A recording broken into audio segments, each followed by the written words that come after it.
Congress is back in session, and there's a lot of verbal arm twisting between the Senate's Harry Reid and the House's John Boehner, but not a lot of results.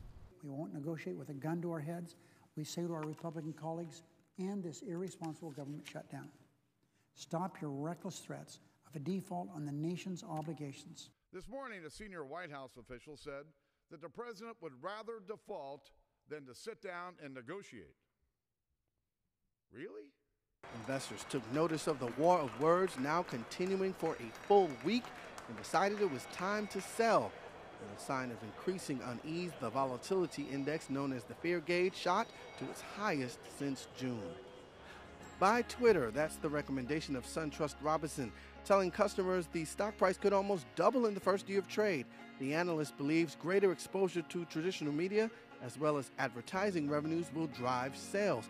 Case in point, Nielsen announced a new Twitter TV rating to gauge the connection between TV viewing through tweets. Now, normally, this is where I'd say how shares of Twitter responded, but you know what? The IPO hasn't even launched yet. Who wants to own all or a piece of BlackBerry? Just about everyone, it seems, if you believe the chatter. Sources tell Reuters that BlackBerry is in talks with Cisco Systems, Google, and even German software company SAP to sell all or parts of itself. Why so many bidders? Macquarie, in a note, says BlackBerry's sinking share price is low enough now to attract others who could do a deal without busting their wallets. Shares of BlackBerry climbed almost 4% in U.S.-listed trade.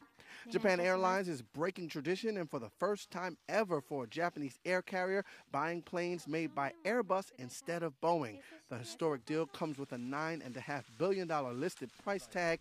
Boeing admits recent troubles with its 787 Dreamliner were probably the blame. Analysts say this is a major miss for Boeing, but you could not tell that from the stock, which was down just slightly.